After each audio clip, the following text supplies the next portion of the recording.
Je vous salue tous au nom du Seigneur Jésus-Christ.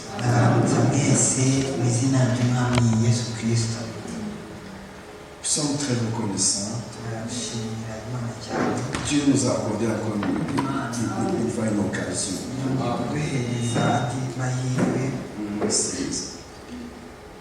Je pense que c'est une très bonne chose. Quand je peux m'approcher de Dieu, quand je peux l'écouter, écouter sa parole, quand je peux recevoir quelque chose de lui,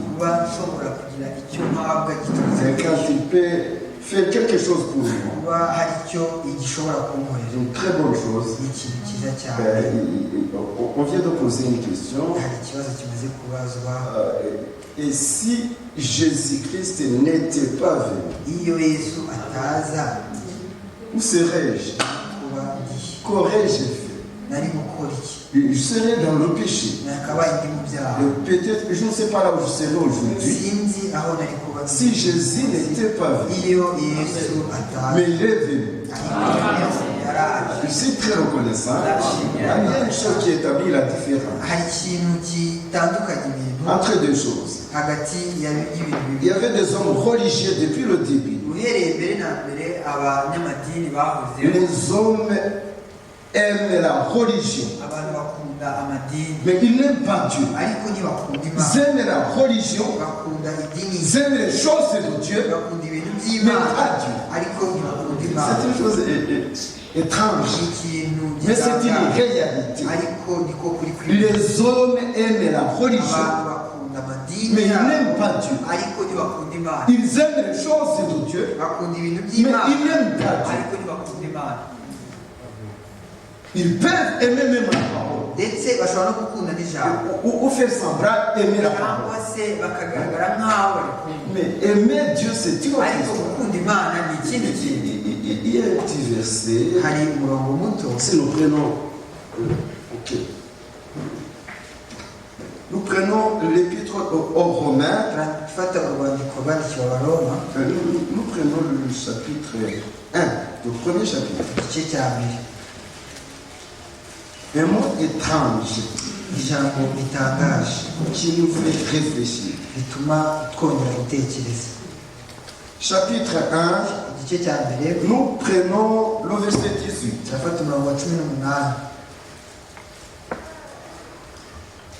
Umujinya w'Imana wishurwa uva mu ijuru ubyukirijwe ubugome n'ukiranirwa by'abantu bose bashikamiza ukuri gukiranirwa kwabo.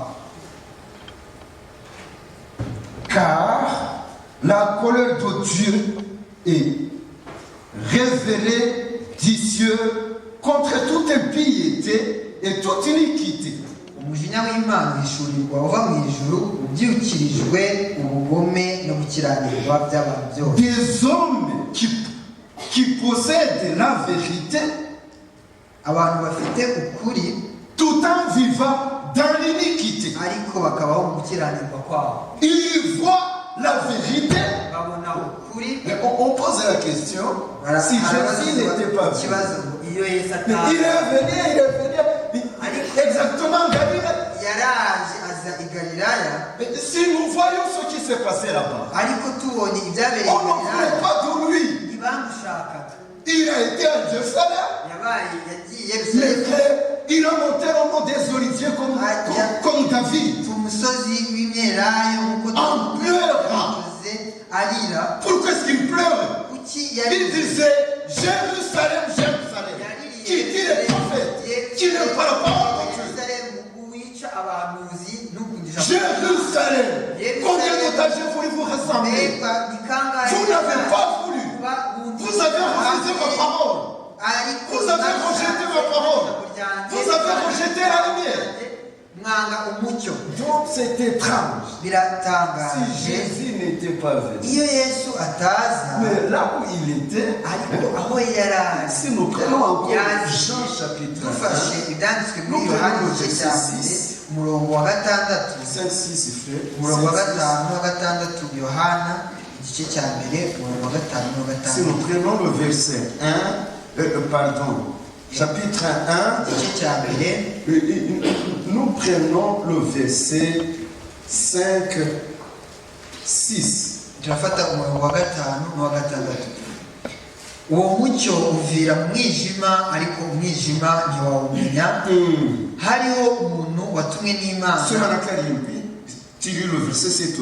hariho umuntu watumwe n'Imana witwaga Yohana uwo yazanywe no guhamya iby'uwo mucyo ngo atume bose bizera uwo mucyo.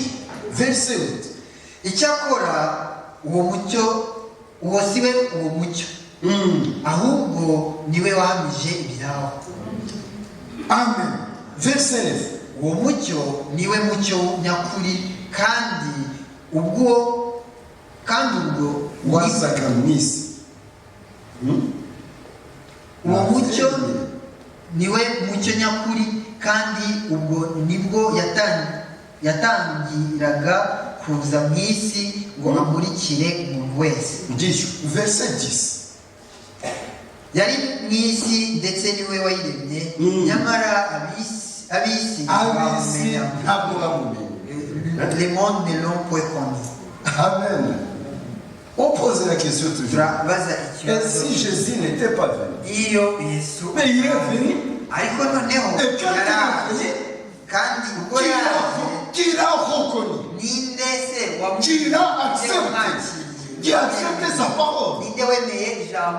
Et si Jésus n'était pas venu? S'il n'était pas venu, moi je ne serais pas ici. Mais il est venu. Nous remercions le Seigneur. Il y a une chose qui fait la différence. C'est toujours étrange. Toujours étrange. Dieu se soucie de son peuple. Il se soucie de ses enfants. Il est venu parce qu'il est venu chercher ses brebis. Il avait des brebis qui étaient perdues. Ils étaient ses propres brebis. Ils étaient dans des difficultés. Ils étaient dans les ténèbres. Il est venu dans les ténèbres du monde. Le monde ne l'aura pas accepté, mais ses enfants l'ont accepté. Que notre Seigneur soit loué. Et s'il n'était pas venu, qu'est-ce qui se serait passé? Lui, il était la lumière. Et il était la lumière du monde. Et il venait exactement pour éclairer. Il est venu en Israël. On ne se pose plus la question, et si Jésus n'était pas venu? Il est venu. Maintenant, voici le problème. Qui l'a accepté? Quand il est venu, qui a reconnu sa venue, qui a entendu sa parole, qui a cru à ce qu'il a dit.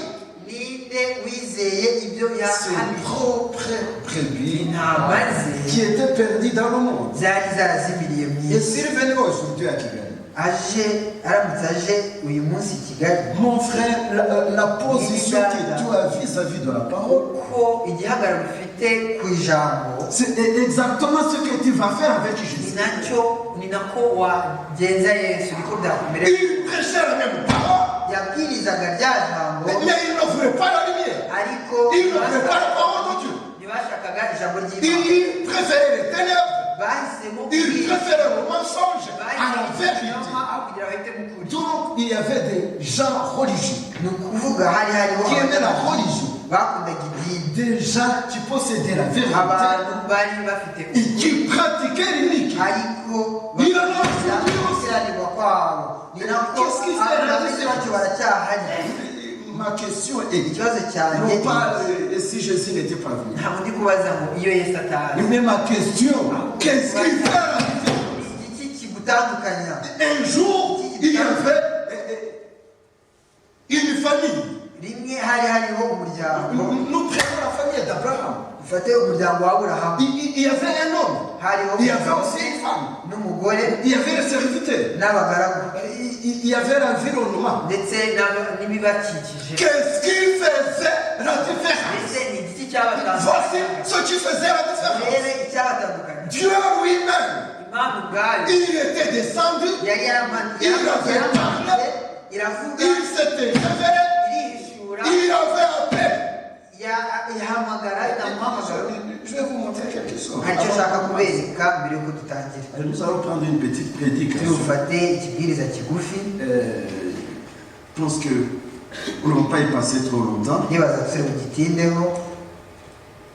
Mais avant de commencer, j'aurais aimé qu'on éclaircisse ceci.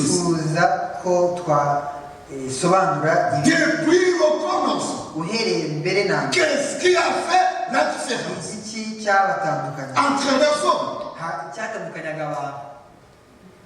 Depuis le début, qu'est-ce qui faisait la différence entre les hommes? Il y avait un Abraham. Qu'est-ce qui faisait la différence entre lui, entre l'autre, entre lui et les sodomites, entre Abraham et les Cananéens, entre Abraham et les gens de Babylone, là où il était? Mes frères, il y avait une seule différence. C'est que Dieu était entré en action.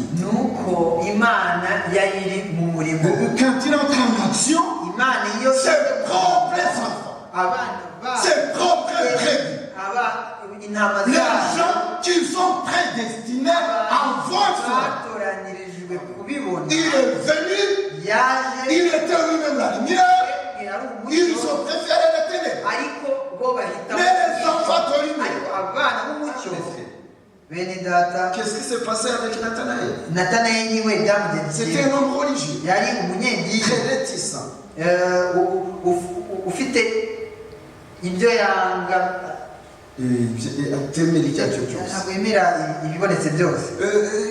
Il était là, il connaissait les choses de Dieu, il savait que Nazareth était pourri.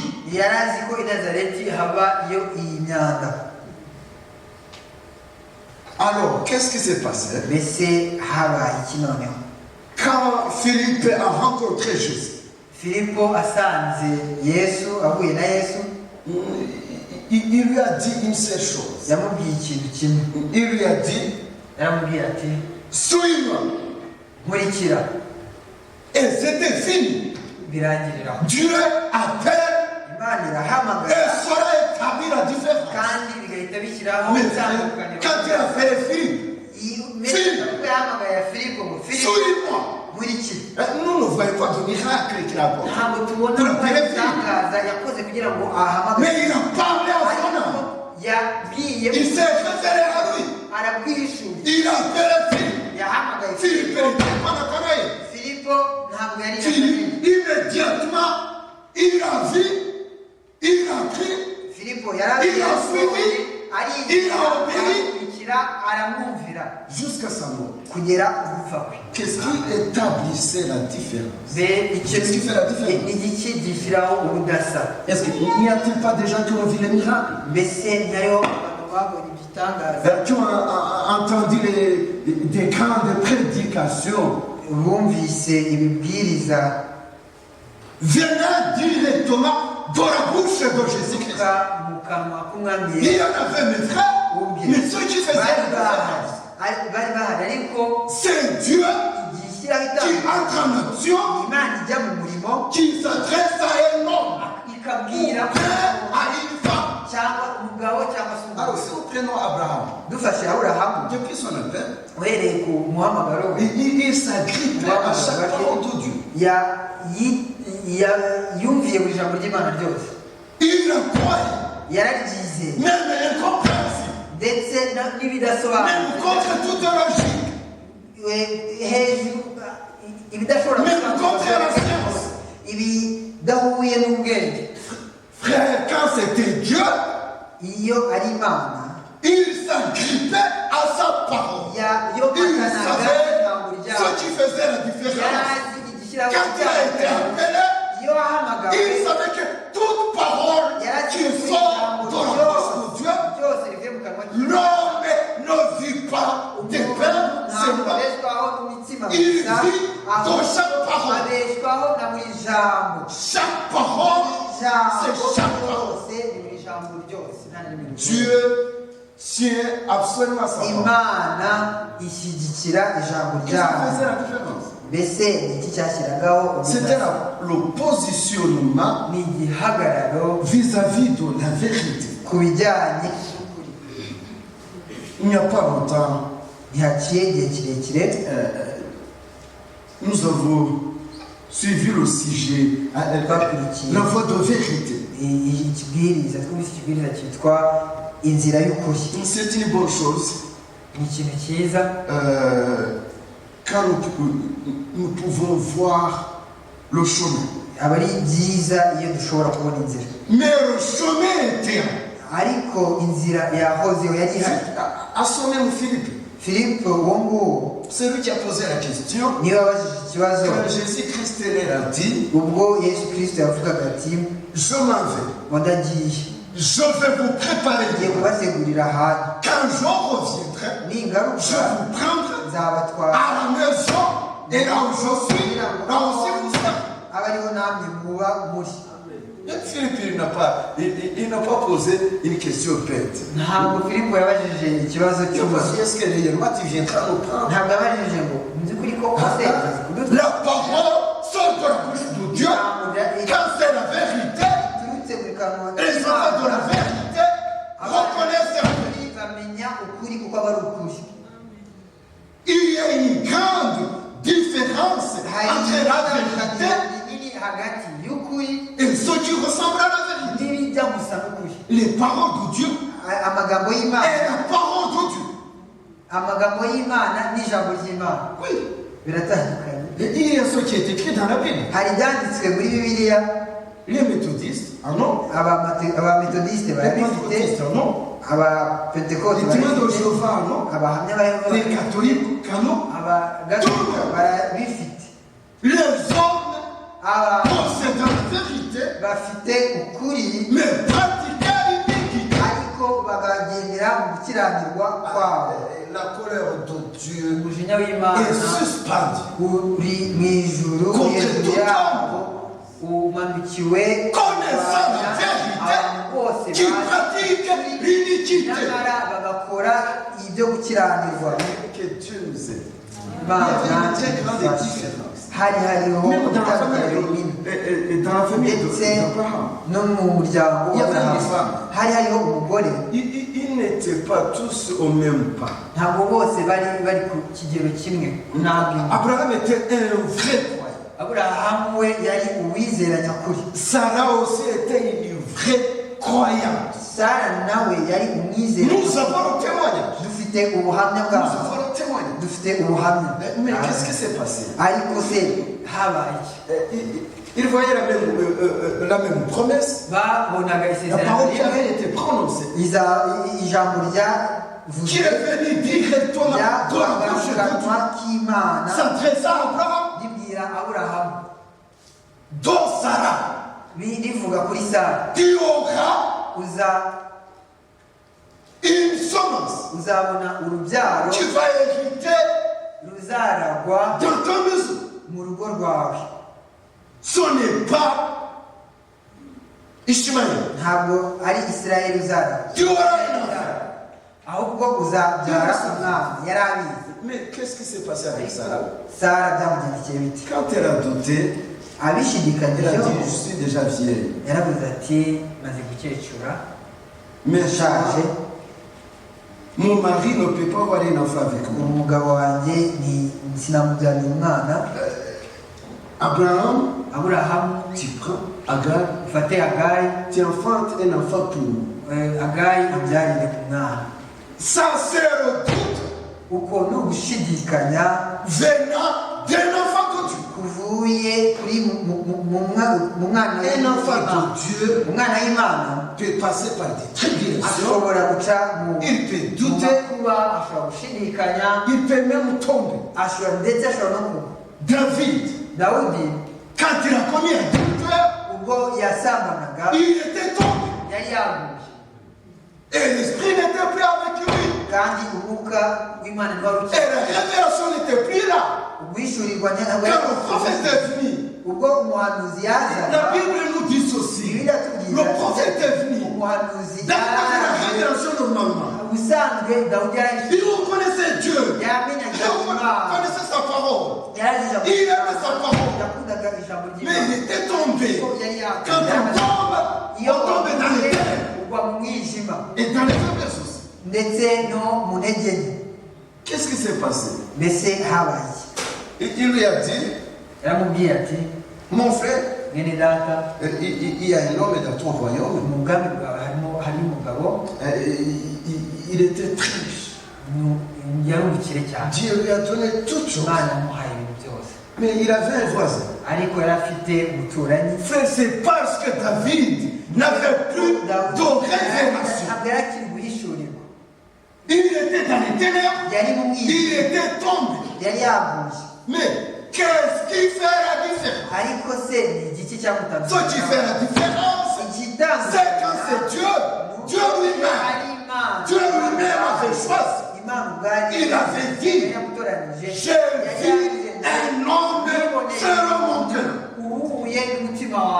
Et quand David est tombé, tu l'as relevé. C'est Dieu. C'est Dieu. Qu'est-ce qui fait la différence de nous? David est tombé. Saul est tombé aussi. Dieu n'a pas fait la même chose que Saul. Dieu était en action. Il avait un plan. Il avait une œuvre avec l'homme David. Et il a dit à son prophète, va avec David. C'est Dieu qui a envoyé le prophète. Et c'est Dieu qui a révélé à David. Parce que David, il n'a pas fait des acrobaties. Tu vois mon frère, comment ça s'est passé? En fait, quand le prophète lui a dit, tu as couché avec la femme de Dieu. Après, tu as fait quoi? Son sang est sur ta tête. Ce sont des choses terribles. Mais qu'est-ce qui fait la différence? Ce qui fait la différence, les enfants de Dieu reconnaissent. Ils voient. Ils reçoivent la révélation. Et ils croient. La parole vient. Il la discerne. Et ils y croient. La même chose avec Nathanaël. Nathanaël, bien qu'il était un homme religieux, Jésus-Christ n'a pas passé par 4 chambres. Il est venu directement. Il a regardé directement dans les yeux. Et puis, s'est retourné vers Philippe. Il a dit, je n'ai jamais vu en Israël un homme comme vous. Dieu qui se révèle, Dieu qui amène sa parole, Dieu qui fait son œuvre, Dieu qui suscite.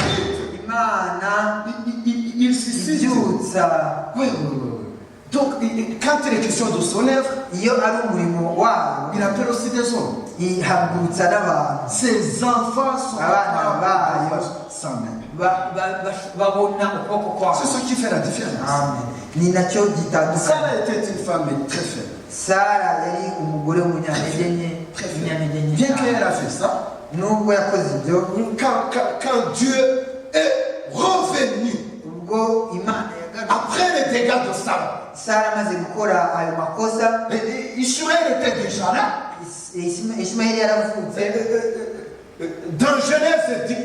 Dans Genèse 17, Ishmaël était même circoncis déjà. Il était là, enfant de la maison, fruit du doute de la famille d'Abraham. kwa Sara. Donc, c'est la femme qui a introduit le problème. C'est sa faiblesse. Mais qu'est-ce qui fait la différence entre Sarah et les autres femmes? Sarah était dans le plan de Dieu. Il vient dans le plan de Dieu. Croyant Dieu. Oui. Amen. Sa foi n'était pas à la hauteur de celle d'Abraham.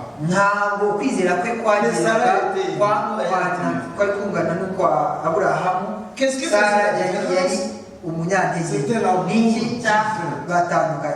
c'était l'amour divin. C'est Dieu qui vient vers toi. Nous tous, nous avons été égarés. On a été à Babylone. On a été dans les dénominations qui sont issues de son message.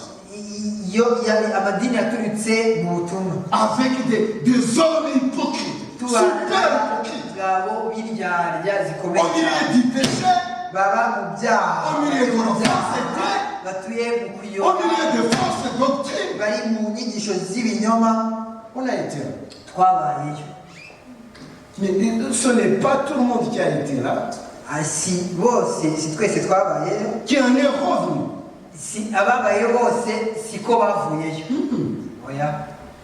Pourquoi toi? Et qu'est-ce qui s'est passé? Et qu'as-tu fait plus que la femme? Ce qui fait la différence, c'est l'amour divin envers toi. Cet amour passe par ceci. Il y a un verset qui dit ceci. C'est dans Jean chapitre 6.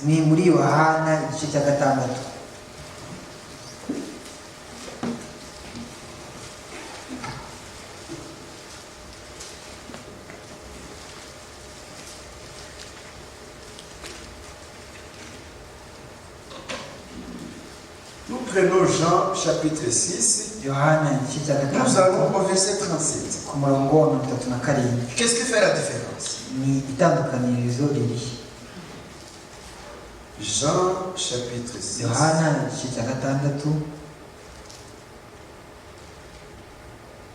Nous prenons le verset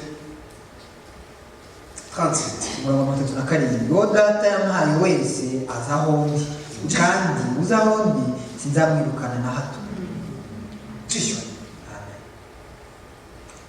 Oh, tout ce que Dieu m'a donné, tout ce que Dieu me donne, viendra à moi. Je me mettrai près dehors. Celui qui vient à moi. Car je suis descendu du ciel. Non pour faire ma volonté, mais la volonté de celui qui m'a envoyé. Voici ce qui fait la différence. Oh, c'est ici la volonté de celui qui m'a envoyé. Que je ne perde rien. Donc tout ce qui m'a donné, que je ne perde rien. Si Sarah tombe, si David tombe, je le Il envoie son prophète encore une fois. Au début, il a envoyé son prophète. Au début, c'est la parole qui était la lumière. Et quand David est tombé, il était complètement dans les ténèbres. Il ne voyait absolument rien. Il a dit, ah, tu vois, cet homme, je vais le tuer. Je vais te montrer ce que je vais faire avec lui. Et le prophète lui a dit, c'est toi, David. Immédiatement, la révélation, c'est Dieu qui entre en action. uguhishurirwa aba ari Imana. C'est Dieu qui vient par sa parole. Ikuvugisha Au début, il y avait rien. ku itangiriro hari Quand le péché s'installe, icyaha kije immédiatement, ako les kanya ténèbres arrivent. umwijima uhita winjira. Mais après, Ariko hanyuma qu'est-ce qui va se passer? hakurikiraho Ce qui fait la différence, itandukaniro. si c'est Dieu qui t'a appelé, Iyo ari Imana yaguhamagaye, si c'est Dieu qui est avec toi, iyo ari Imana iri kumwe nawe, si tu es réellement niba sa muri koko uri intama ye, il reviendra avec izakugarura toi. Et il va te parler encore une fois. kandi izongera kuvugisha. Et il lui a dit des choses terribles. Imubwira Il lui a dit, David, amagambo ateye ubwoba ati, Dawudi, tu as pris la femme de ton voisin wafashe en umugore cachette. wa mugenzi wawe mu Tes bwihisho, propres femmes, abagore bawe, ton ami va coucher avec eux sur inshuti yawe à la ville de tout Israël. izaryamana nawe Isirayeli yose ibibona. Exactement ce qui s'est passé. Koko nibyo Il byabaye. a dit, je vais déchirer le royaume.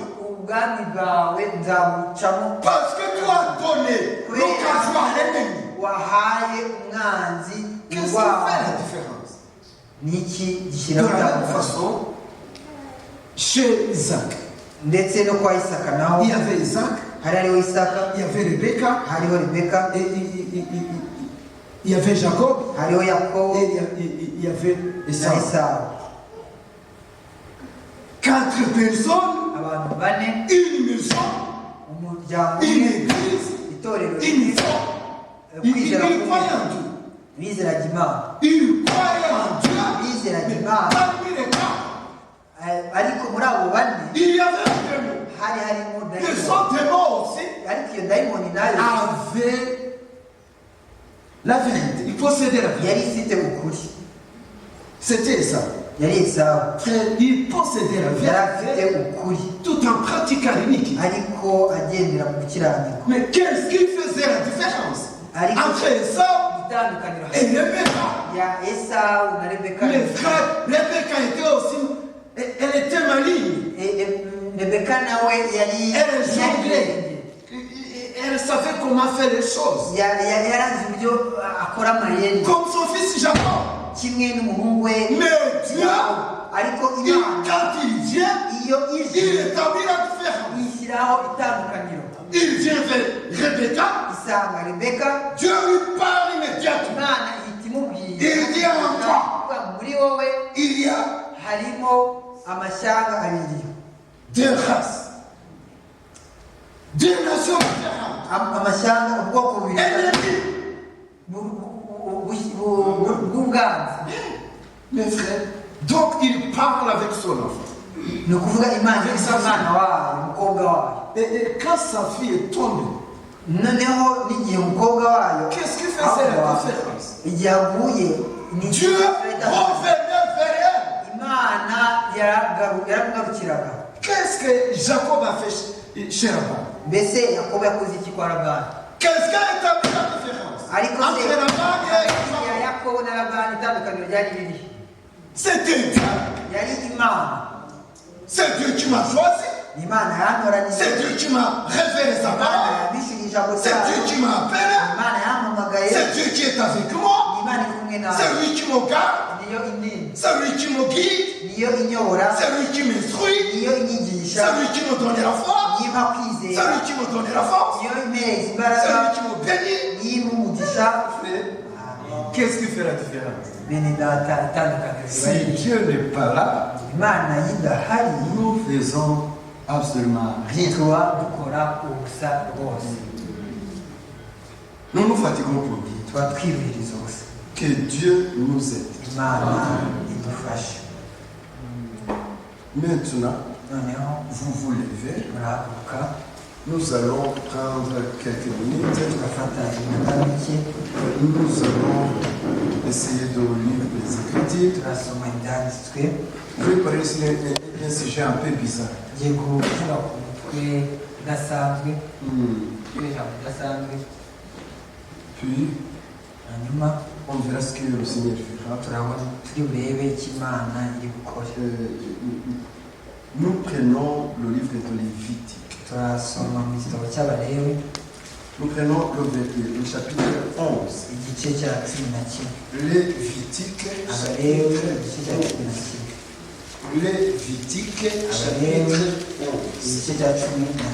Vous lisez attentivement. C'est un sujet bizarre, mais qui nous tient absolument à cœur.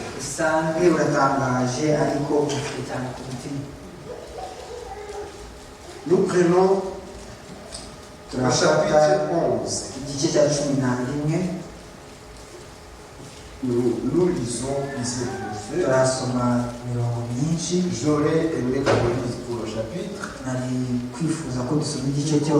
Comme on n'a pas beaucoup de temps,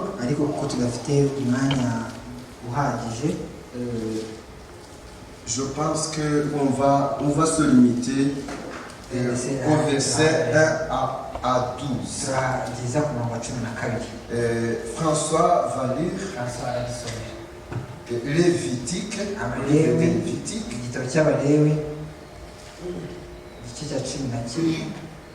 le verset 1, c'est Dieu qui parle et écoutons sa voix.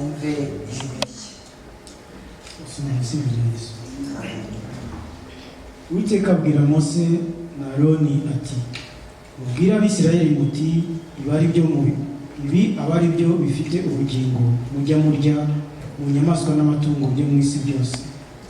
Mu nyamaswa n'amatungo icyatuye inzara cyose ngo kigire imigeri igabanije kikuza aba ari cyo mujya murya. Ariko ibi ntimukabirye mu byuza no mu byatuye inzara. Ingamiya kuko yuza ikaba itatuye inzara ni igihumanya kuri mwe. N'impereryi kuko yuza ikaba itatuye inzara nayo ni igihumanya kuri mwe. N'urukwavu kuko rwuza rukaba rutatuye inzara narwo ni igihumanya kuri mwe. N'ingurube kuko yatuye inzara ngo igire imigeri igabanije ariko ntiyuze nayo ni igihumanya kuri mwe. Inyama zazo ntimukazirye n'intumbi zazo ntimukazikoreho ni ibihumanya kuri mwe. Ibi aba ari byo mujya murya byo mu mazi byose. Ibyo mu mazi, mu nyanja no mu nzuzi no mu migezi bigira amababa n'ibikoko aba ari byo mujya murya. Ibitagira amababa n'ibikoko mu byo mu nyanja no mu nzuzi no mu migezi mu byiyogesha mu mazi byose no mu bifite ubugingo biba muri yo byose murabizira. Muzahore mubizira ntimukarye inyama zabyo. Intumbi zabyo nazo mujye muzizira. Icyo mu mazi cyose kitagira amababa n'ibikoko murakizira. Amen. Kiza cyane. Turajya mu isezerano rishya naho kuri yo cyanditswe. Turajya mu byanditswe Yohana. Nous allons lire une écriture dans l'Évangile des Jean. Apocalypse. Chapitre 17. Nous prenons le verset 1.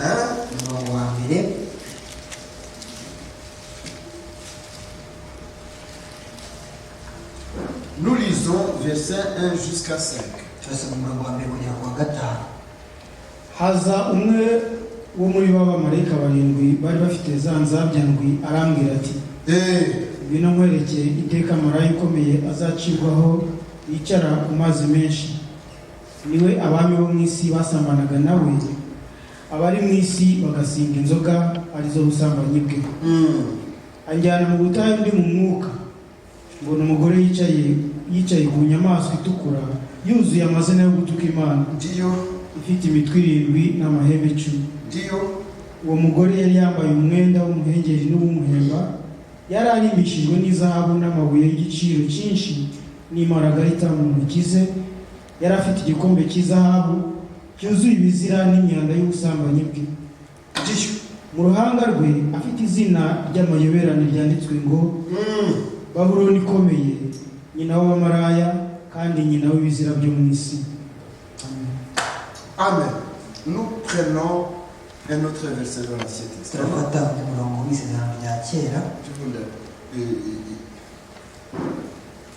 Écoutez très attentivement. Nous prenons Esdras. Chapitre 9. Nous prenons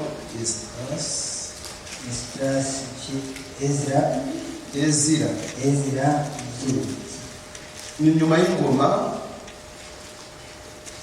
Nous prenons le chapitre 9.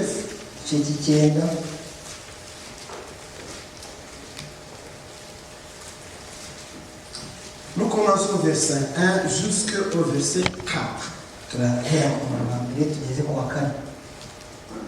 nuko ibyo byose birangiye abatware baranyegera barambwira bati abisirayeli n'abatambyi n'abalewi ntibitandukanije n'abantu bo mu bihugu, ahubwo bakora ibizira byabo, iby'abanyakanani n'iby'abaheti n'iby'abaferizi n'iby'abayebusi n'iby'abamoni n'iby'abamowabu n'iby'abanyegiputa n'iby'abamori.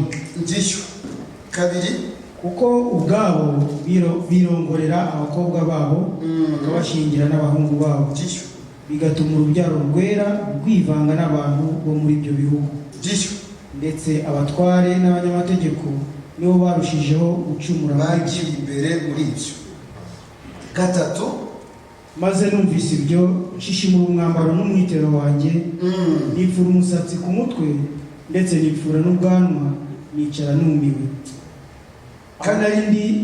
Aho narindi hateranira abantu bose bahindishijwe umushitsi n'amagambo y'Imana ya Isirayeli, kuko igicumuro cy'abavuye mu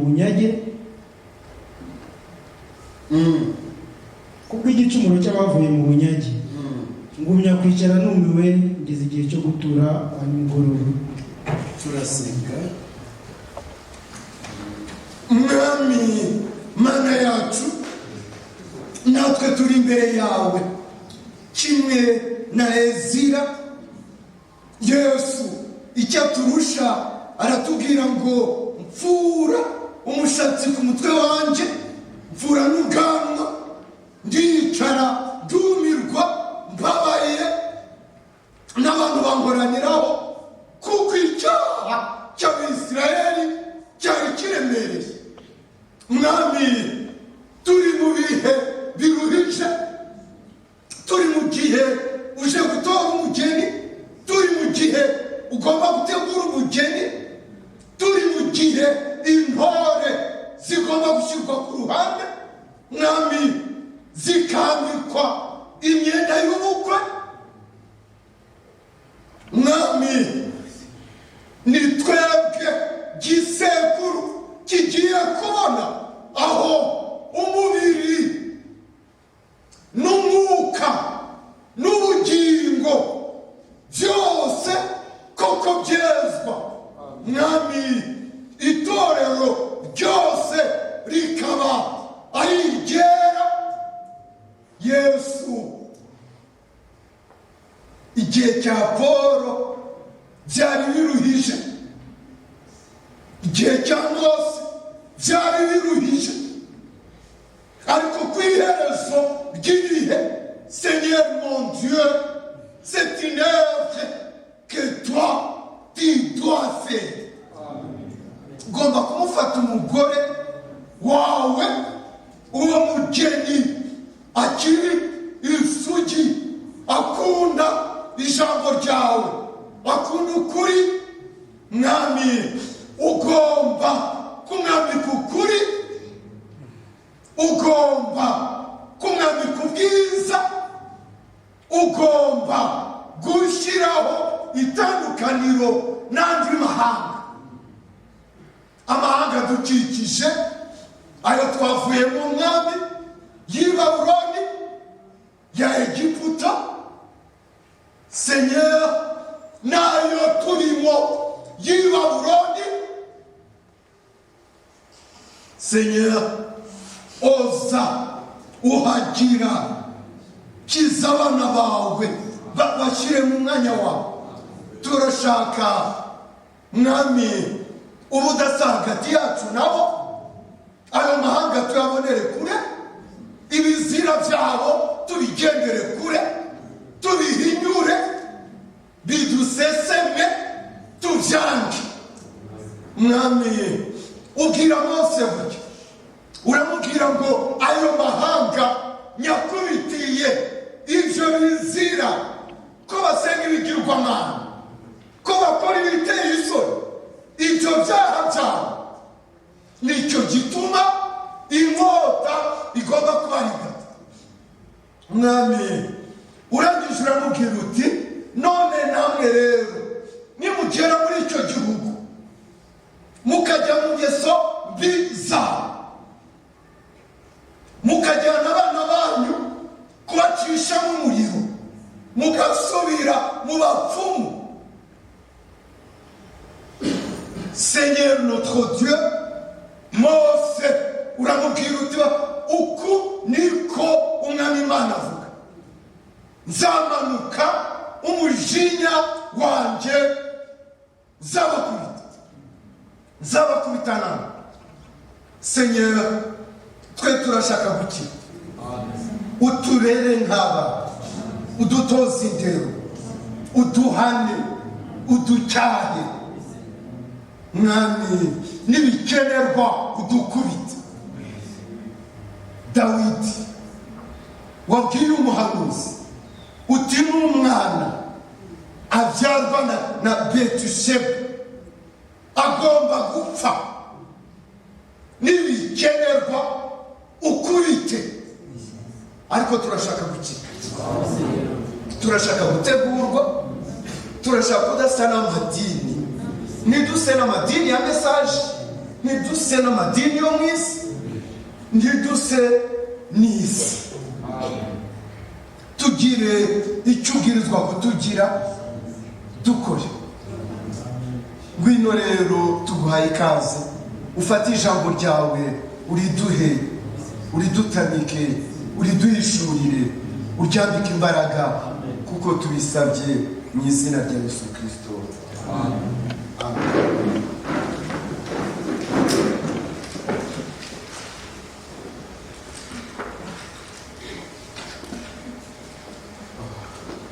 Ni byiza cyane nabahaye isezerano babwiranye ubutumwa butangaje gato sur un sujet un peu bizarre, ariko nababwiye bifashe umutima. mais je vous ai dit que le sujet me tient à cœur. Imana idufashe, que Dieu nous vienne en aide.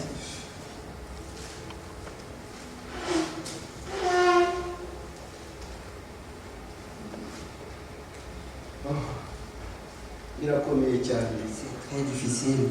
ushaka nyuma ubu butumwa ntabwo turabarangiza.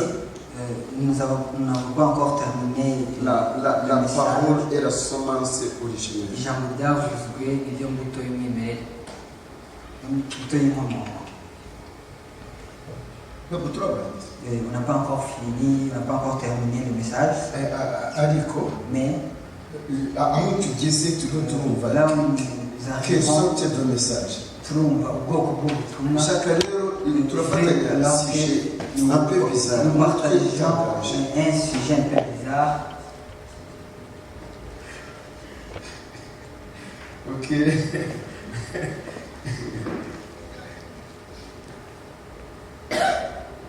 Nous prenons pour sujet Fata umutwe les abominations.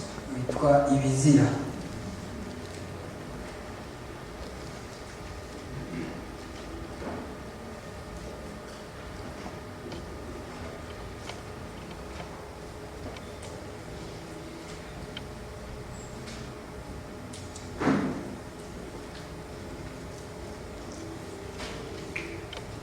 turafata umutwe w'ibizira. C'est le sujet des abominations, les abominations.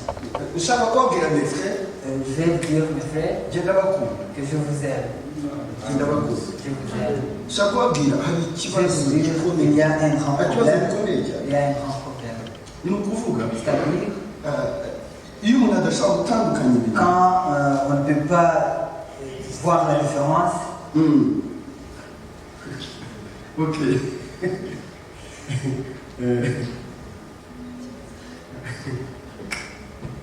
Je vais vous dire une chose. Quand quelqu'un ne peut pas établir une différence entre ce qui est faux et ce qui est vrai,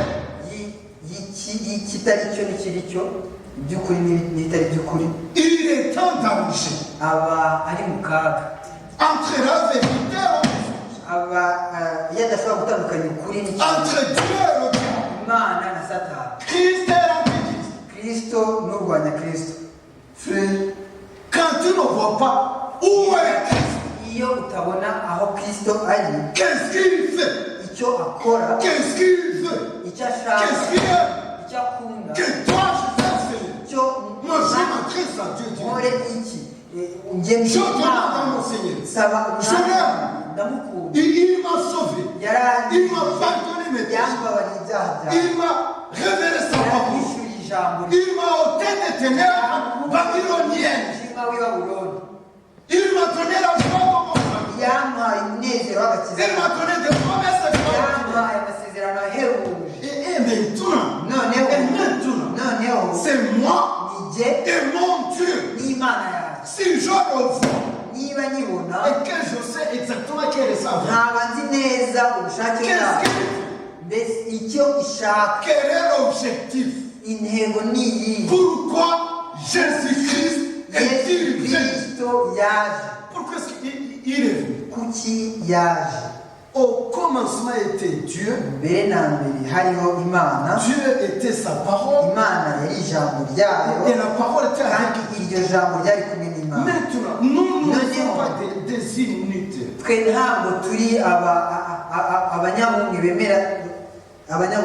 On attendait Jésus. On attendait Jésus.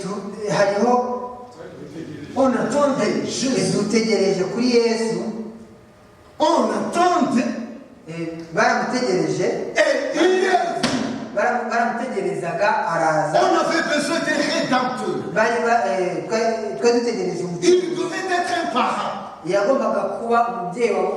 devait avoir le sang comme notre propre sang. Mais ça, tu n'as pas touché. C'est pourquoi Dieu, à cause de ses enfants, il est venu lui-même. Il s'est incarné. Il a pris corps. Il s'est créé un corps.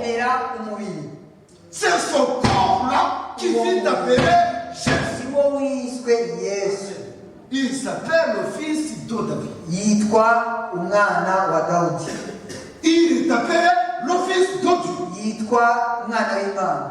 Dieu est le fils de Dieu. Ce n'est pas la même chose. Dis. Nous ne sommes pas des inutiles. Dieu n'est pas mort. Mais Jésus-Christ, il a été crucifié. Il est mort bien et bien. Et sa mort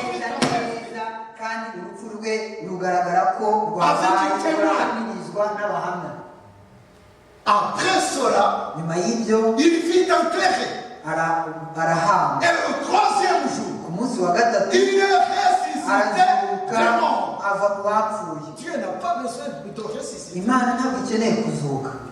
Parce que Dieu nous met. Et parce que Dieu est Dieu. Est-ce que nous le croyons? Nous ne sommes pas des unités. Nous ne sommes ni trinitaires, ni unitaires. Nous croyons le Dieu véritable. Le Dieu véritable. À cause de ses enfants. Nous prenons Hébreux chapitre 2. Hébreux chapitre 2.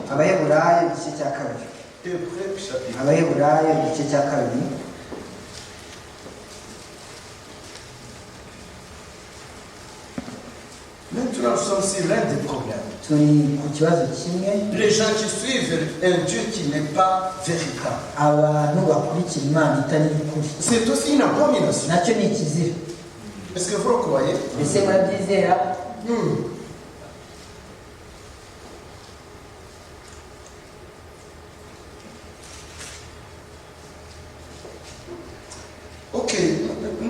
commençons. Nous commençons verset 10 pour que nous comprenions très bien. Kuko byari bikwiriye ko Imana byose byaremwe ikabibeshaho iyobora abana benshi mu bwiza itunganishije rwose umugaba w'agakiza kabo kubabazwa. Dio ni Imana, c'est Dieu avec l'homme ici, son serviteur, son envoyé, qui devait faire quelque chose, qui devait ramener à Dieu. Dieu, parce que Dieu, dans sa sainteté, il devait, premièrement, avant de sanctifier le peuple, il devait purifier le sacrifice. Oui, mon frère. Kuko uweza n'abezwa bose bakomotse kuri ibi mugarure twagombaga guca kuri uko niko twagarutse ku Imana y'ukuri, À celui qui a créé. yaremye 12. 12 Oui, frère, 12. nzabwira bene data izina ryawe muririmbire ishimwe hagati y'iteka. Ça c'est un témoignage. Ubu ni ubuhamya. Quand le fils viendra, umwana c'est le fils qui vient pour racheter ses frères. bene se. Il vient chercher ses petits frères. Oui, donc ça c'était un pont qui est en train d'être construit. Et la race déchue des hommes. Dieu lui-même, il prend un corps. Il s'est créé un corps. 13 mon frère.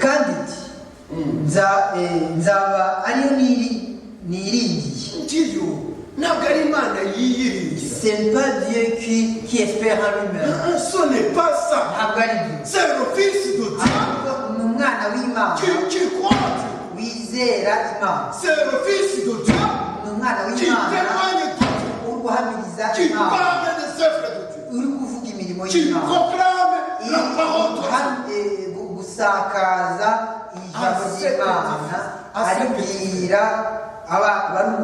Dieu. C'est pourquoi Dieu l'a ressuscité.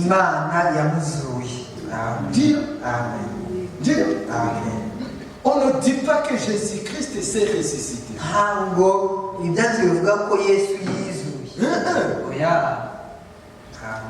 Un corps indien.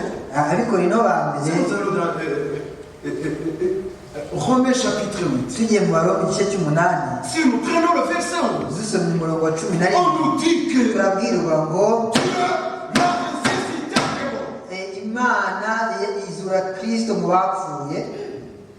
Ce sera notre témoignage. C'est pourquoi je me confierai en lui. Et encore.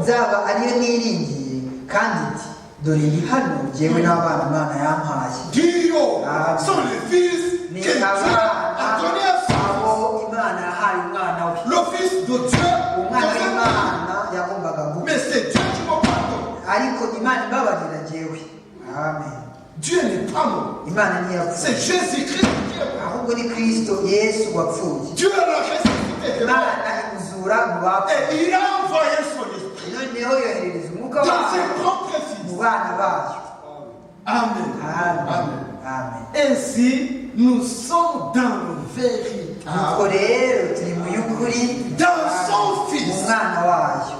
Amen. C'est ça l'évangile, mes frères. Nous connaissons le Dieu véritable. Le vrai Dieu. Celui qui a créé. Celui qui m'a racheté. Celui qui m'a ressuscité. Celui qui m'enlève. Je vais hériter de Dieu. Et le corps de Jésus était un sacrifice parfait. Oui, il pouvait me racheter. Dieu a fait quelque chose, mes frères. Ici, nous connaissons le Dieu véritable. Oui, oui, mon frère. Amen. Tu continues. nuko rero nk'uko abana bahuje umubiri n'amaraso niko nawe ubwe yahuje ibyo nabo kugira ngo urupfu rwe aruhinduze ubusa ufite ubutware bw'urupfu ari we Satani abone uko abatura abahoze mu bubata bwo gutinya urupfu mu kubaho kwabo kose. Kandi rero tuzi yuko atari abamarayika yatabaye il est venu au secours pour les enfants d'Abraham. Amen. Amen. Ainsi, nous sommes dans le véritable. Je pense que vous connaissez ce verset. C'est un Jean. Au chapitre 5.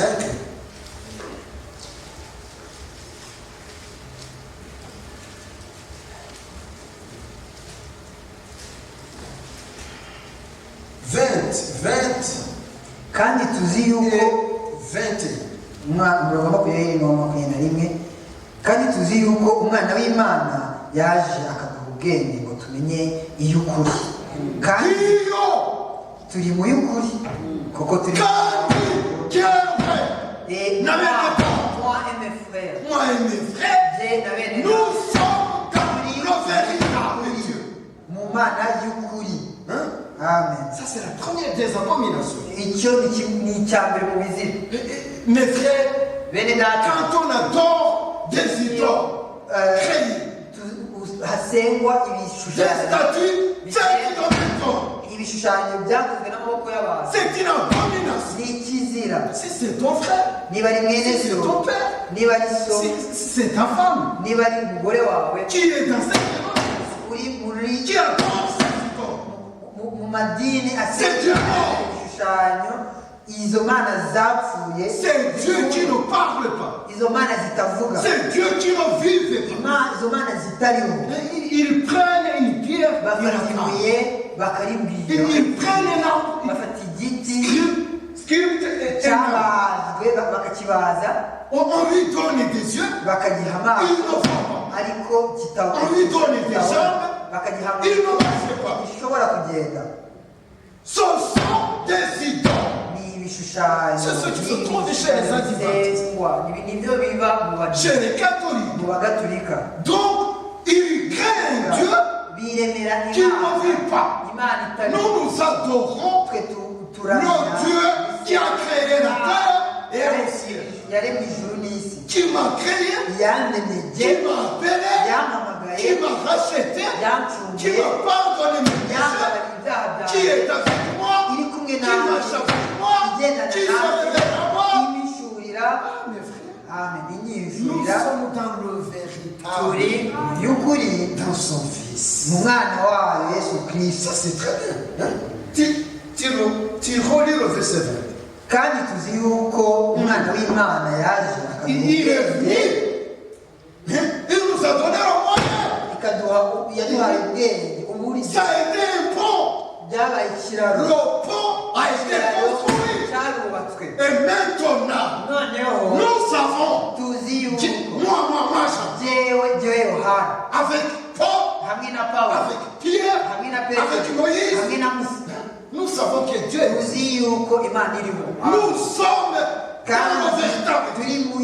Nous savons le Dieu d'Abraham, le Dieu d'Isaac, le Dieu d'Abraham, le Dieu qui vit dans son peuple, qui est dans sa parole, qui garde jalousement sa parole.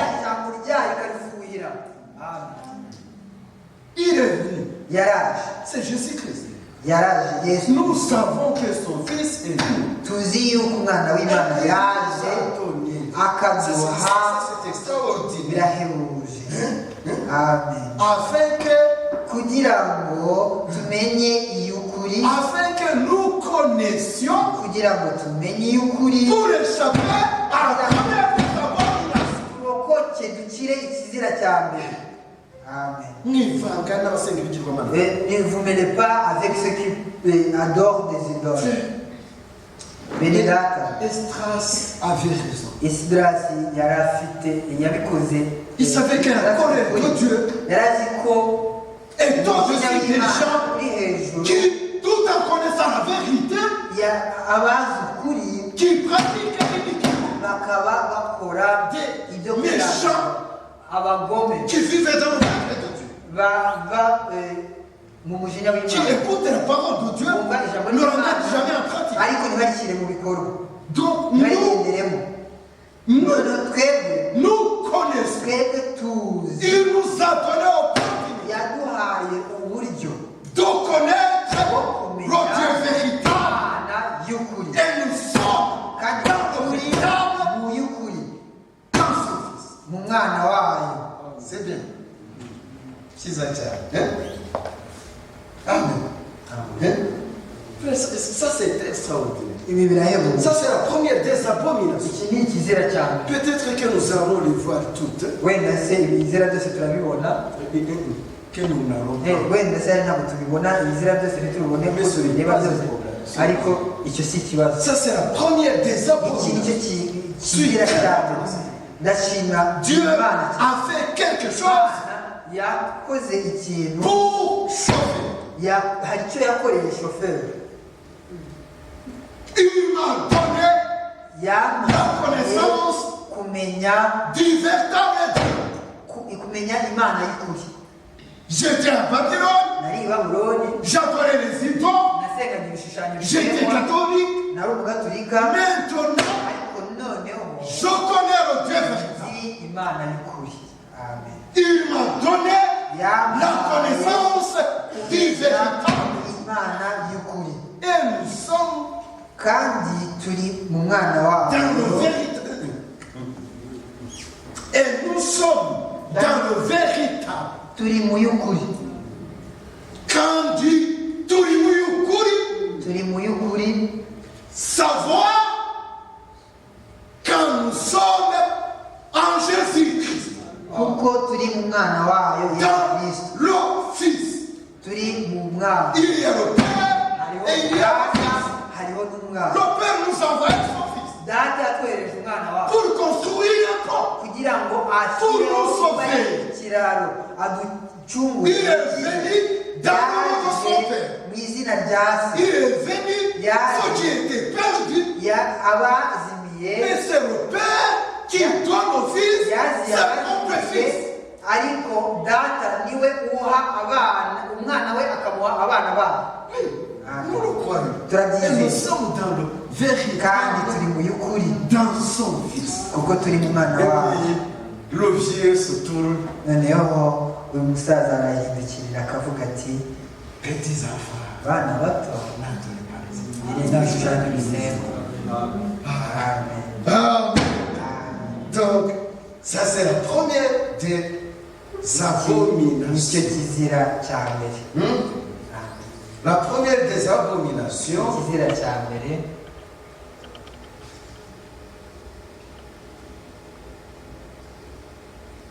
ni ibishushanyo bisenga, les idoles. ibigirwamana, Toujours accompagnés des épires bigendana n'imyanda, des faux n'ibitari byo, des faux enseignements, inyigisho z'ibinyoma d'oreille n'ubuyobe. toujours. Igihe cyose birajyana. Ici, nous sommes sur les idoles. Hano turi ku bigirwamana. Moi, je n'adore plus des idoles. Njye ntabwo ngisenga Je suis du côté du Dieu vivant. ahubwo mpagaze ku ruhande Je rw'Imana. connais. Nzi Il nous a donné la connaissance ubwenge ngo du tumenye véritable. iy'ukuri. Je reconnais. Ndayizi Il vit. iriho. Ce n'est pas un démon, mes frères. Ntabwo ari Imana yapfuye. Qu'est-ce que Jésus-Christ a dit? Mbese Yesu Kristo Si nous prenons Matthieu 22. Il avait une petite discussion avec les pharisiens. Ils sont venus, ils lui ont dit, un homme avait une femme, puis il n'a pas eu d'enfant avec la femme, il est mort, son frère l'a épousé, et puis il n'a pas eu d'enfant, lui aussi il est mort, l'autre frère l'a épousé, jusqu'au septième. Qui dit qu'on va ressusciter? Qu'est-ce qui va se passer à la résurrection? À qui appartiendra cette femme? Question pharisienne, question sadducéenne, question piège, question diabolique. Qu'est-ce qu'il a dit? Il a dit, vous êtes dans le rêve. Vous êtes dans le rêve. Il faut que tout le monde. Nous devons lui dire qu'il est un heureux. Ou Kosika. On doit dire qu'il a on doit lui dire qu'il est tombé. Même si qu'il soit le nôtre. Dieu a envoyé son prophète pour dire à David, tu es tombé. Il n'a pas passé par 4 chemins. Il a dit exactement ce qui s'est passé. Et David devait affronter le problème. Il se répand. Parce qu'il était fils de Dieu. Nous connaissons le Dieu véritable. Qui commence, qui achève. Il commence avec la parole. Il achève avec la parole. Quand il tombe, il revient avec la parole. Ce n'est pas la parole qui revient. C'est nous qui revenons à la parole de Dieu. Dieu ne change jamais sa parole. Il est vivant. Et il vit dans sa parole. Je vous dis une chose. Nous avons quitté la première des abominations. L'abomination des Amoréens. L'abomination des Cananéens. L'abomination des Égyptiens. Le Dieu des rois. Dieu m'a sauvé. Il m'a montré le Dieu véritable. Moi, je n'adore pas et Dieu est vrai. Dieu n'est pas hébreu. Dieu n'est pas congolais. Dieu n'est pas américain. Le Dieu véritable que David a servi, c'est le même Dieu qu'Abraham a servi. Les deux, ils venaient de la même façon. C'est Dieu qui appelle, qui place sa parole, qui montre son chemin, c'est le ses propres fils. Ça, c'est vraiment extraordinaire. Ça, c'est la meilleure des choses. Savoir que moi, j'ai été ramené, Dieu m'a ramené dans sa maison. Maintenant, je connais le Dieu véritable, le vrai Dieu, le Dieu qui a créé au travers de sa parole, la même parole vit au milieu d'hommes. C'est ça le problème. Si nous venons dans cette maison, mais ça ne peut nous servir à quoi que ce soit. Si nous ne voyons pas Dieu, Dieu n'est pas dans les prix. Il n'est pas dans les métaux. Il n'est pas dans ces instruments. La projection. Nous projetons. Dieu n'est pas dans tous ces instruments. Dieu est dans sa parole. Il vient à toi au travers de sa parole. Si nous n'avons pas pas appelés de cette façon, nous travaillons en vain. Il commence par la révélation de sa propre parole.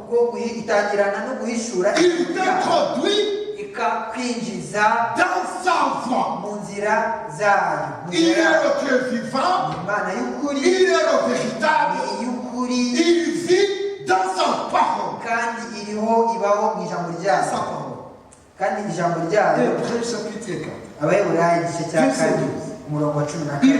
Il est écrit, sa parole est vivante, efficace,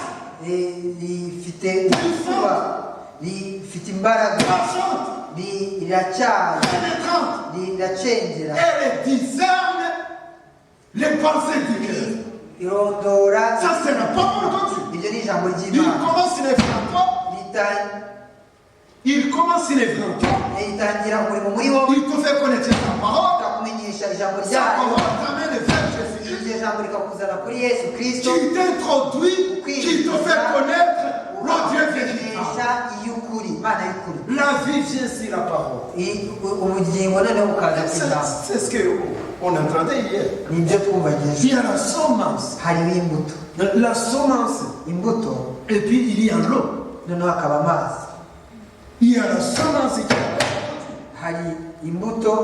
il y a l'eau qui est quand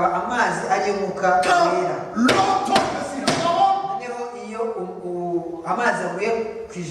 il y a une explosion. La vie flamboie. Il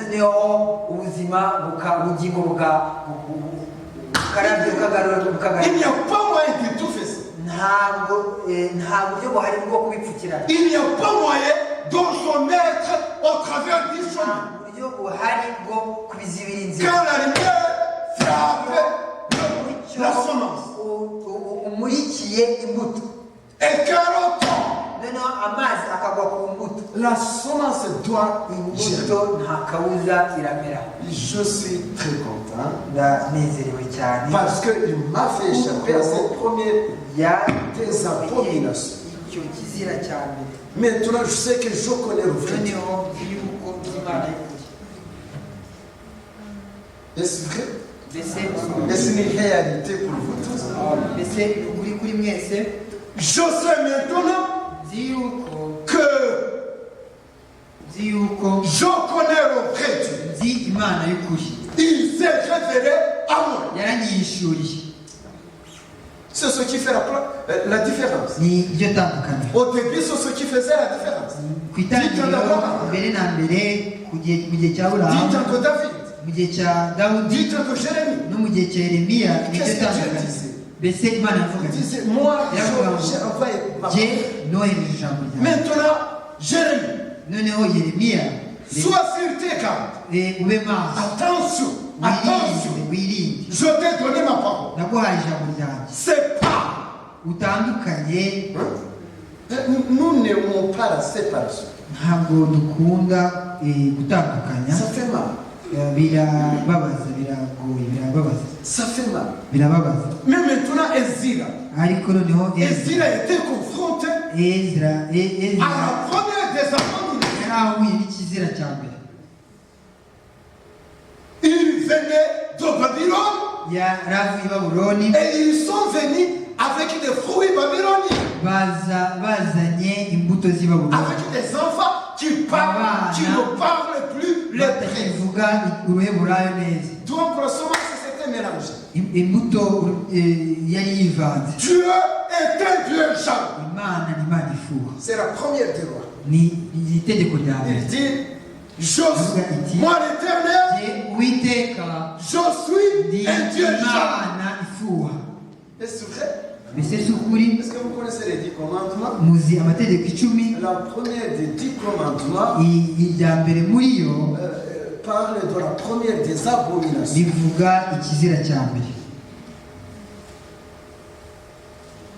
Reconnaître le vrai Dieu.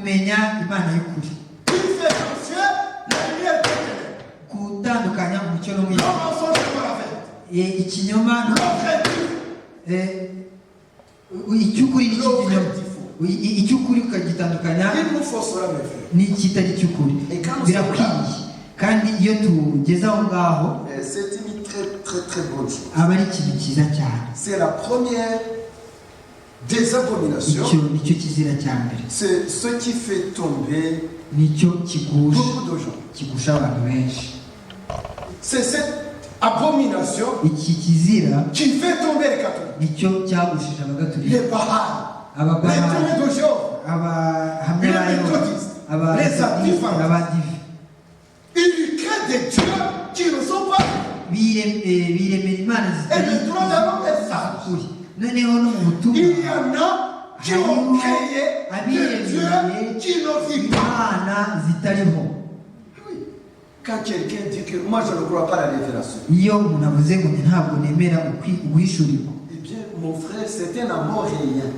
mwene data uwo nguwo aba ari umuntu Il ne croit pas au Dieu d'Abraham. ntabwo yizera imana Dieu d'Abraham, ya Aburahamu. il parle. Iravuga. Il parle à Philippe, il parle à Nathanaël, il parle à Marie, ikabwira Mariya, il parle à tout le monde. ikabwira Il se révèle. irishura Le Dieu vivant imana nzima vivifie ses propres fils ihindura abazima abana bayo par sa parole. ihindurishije abazima ijambo ryayo. Nuko rero iyo turokotse ukuri ko turokoka ikizira cyane. Quand ils sont revenus de Babylone, iyo igihe bazaga baturutse bava i Babuloni, Esdras était placé devant un problème sérieux. Ezra yari imbere y'ikibazo gikomeye. Frère, il y avait des femmes. hari abagore, Frère, il y avait des enfants. abana, Et puis c'était terrible. et Vous savez ce qu'il a fait? biteye ubwoba. C'était un homme. Il était animé de l'esprit de Dieu. yari yuzuye Quand il a b'Imana ubwo yamenyaga, Quand il a reconnu, yumvaga quand on a lu la parole de Dieu, bamusomeye ijambo et qu'il ry'Imana, a vu qu'ils sont tombés, noneho ari Il kumwe doit n'abandi bagombaga guhindukira kugaruka. c'était un homme de la taille de Josias. yari umuntu umeze nka Yosi. Quand il est venu, Yosiya ubwo yazaga, Manasseh avait tout habillé. Manase yari yarongoye byose, yari yaragaruye Les faux dieux, Imana, ibigirwamana, les idoles. ibishushanyo. C'est quelque chose que tu Ikigirwamana nicyo wowe usenga et que tu as créé toi-même. kandi warakiremeye, Ta propre création. icyo wiremeye. Ce n'est pas nécessairement une pierre, Ntabwo bigombera kuba ari ibuye cyangwa igiti pas nécessairement un métal. cyangwa icyuma.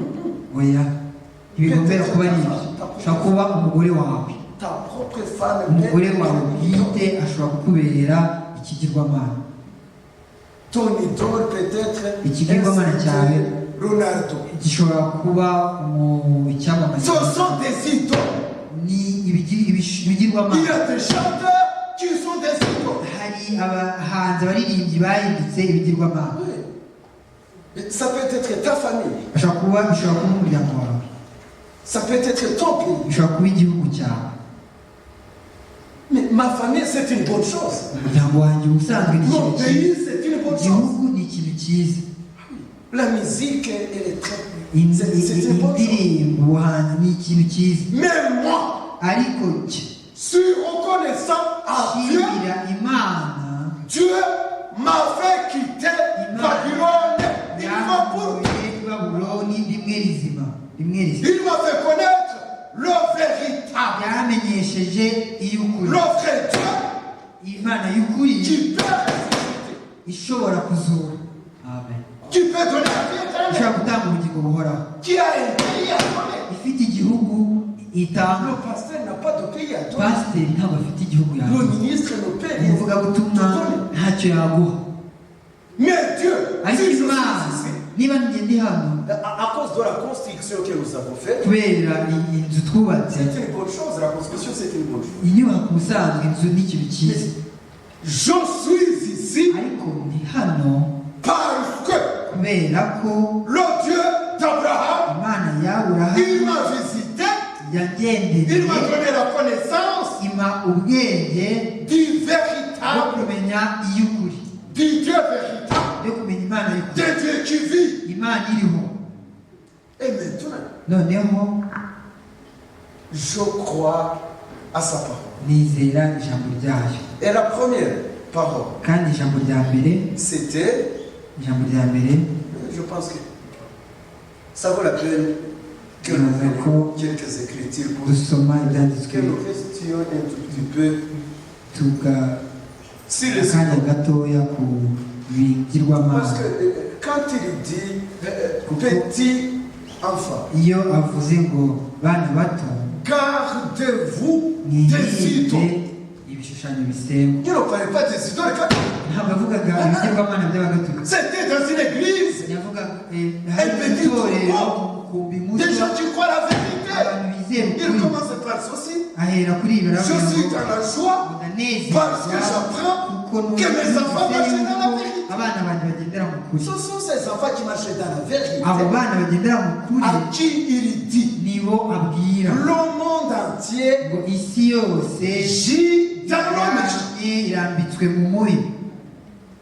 Mais nous, ariko twe nous connaissons le véritable. tuzi iy'ukuri Et nous sommes kandi dans le turi véritable. mu y'ukuri. Dans son fils. mu mwana ibishushanyo Ils ne sont bisenga. pas bien mes frères. ntabwo ibyo bishushanyo bisengwa biri. Alors, quelqu'un qui adore une idole, noneho usenga peut-être l'idole c'est sa femme. ikigirwamana wenda Si c'est sa ikigirwamana femme, sa femme est une idole pour lui. niba umugore we amubereye ikigirwamana, Pour moi, jewe ku bwanjye je dois prendre position nkwiriye comme guhagarara kimwe na Esdras. Esdras Il était confronté à un problème réel. yarahuye n'ikibazo Il y kiriho. avait des parents. hari hariho Il y avait des ababyeyi enfants. n'abana. Et puis qu'est-ce qu'il a dit? mbese yakoze Il a dit, je les ai appelés. yabwiye ngo J'ai narabahamagaye posé des questions. mbabaza ibibazo. Et puis, qu'est-ce qu'il dit?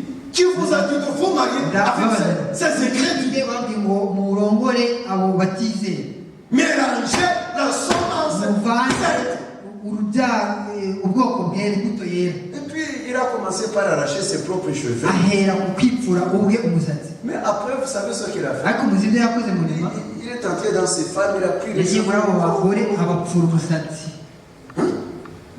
Ce sont les Écritures. ni Il ibyanditswe. dit les autres, je les ai frappés. avuga ngo abandi narabakubise, Il les a frappés. arabakubita. Pourquoi? kubera Ils avaient des enfants, bari bafite abana, les enfants abana qui sont nés dans cette sorte d'évangile muri ubwo bwoko bw'ubutumwa, mélangé. imvange.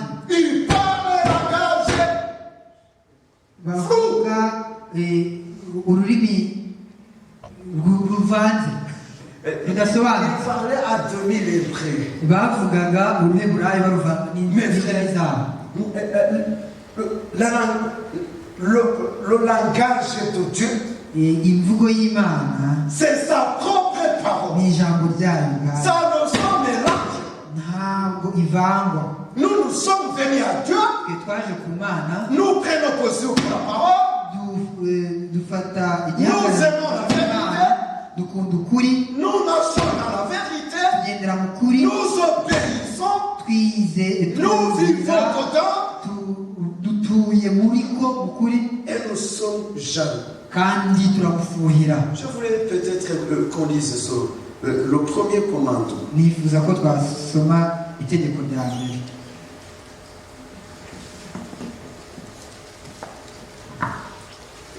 Nous allons dans l'Exode. turajya mu Kuva,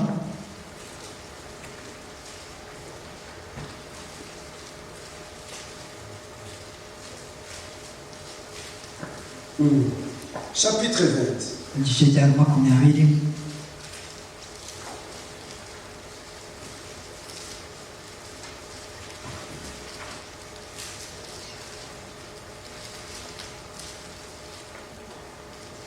Nous lisons le premier verset.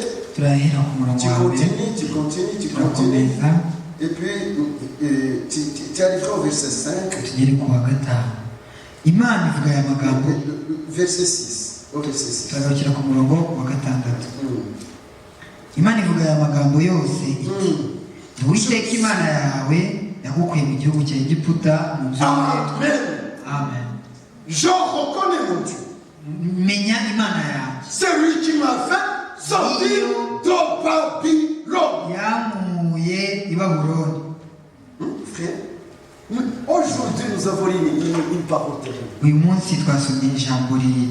La grande prostituée, Babylone, la grande, un grand mystère, avec ses propres filles et ses abominations. Frère, je suis sorti de Babylone. C'est moi. Il m'a fait quitter, non pas l'Égypte, mais Babylone. Je suis sorti de la confusion, de l'égard, des fausses doctrines, de la parole mélangée, des hommes hypocrites. Et il m'a mis à part. Esdras était sœur à sœur avec Dieu. C'est Carole. Comment revenir au vrai Dieu? Comment Dieu peut nous accepter? Revenir dans son peuple. Agir puissamment encore mieux. Frère, il peut le faire toujours. Il peut le faire. Il était confronté à un problème. Il y a des familles. Et puis il dit, ils ne se sont pas séparés. C'était l'ordre de Dieu. C'est ce que Dieu avait dit. Il avait dit, quand vous entrez dans son pays, au colonel au miel, et votre pays, quand je vous ai donné, vous chasserez les Amoréens, mes frères, les Cananéens,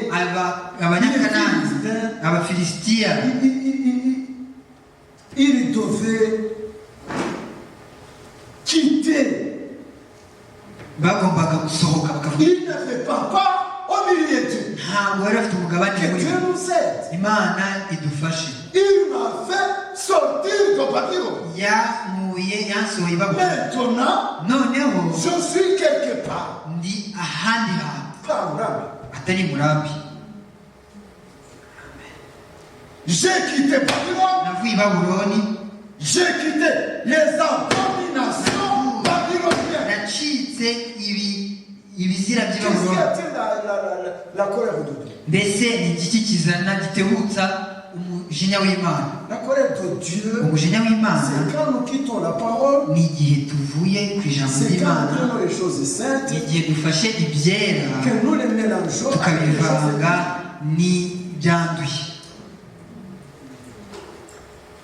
Que Dieu nous aide. Il dit, je suis l'Éternel, notre Dieu, qui vous a fait sortir. Ça c'est la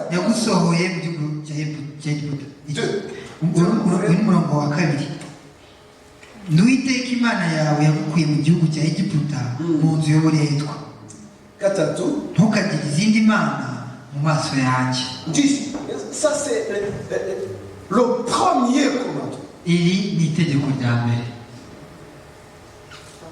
Je suis l'Éternel toi. Sachez ceci. Je n'aime pas. Je ne veux pas des idolâtres. Ça c'est la première des abominations.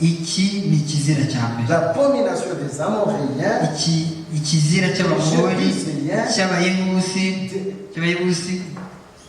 Mes frères, c'était des hommes qui avaient aussi des femmes. Ils vivaient dans leur propre maison. Mais Dieu a donné un héritage à son peuple. Il les a chassés. Et il dit, les abominations de ces nations, le peuple d'Israël,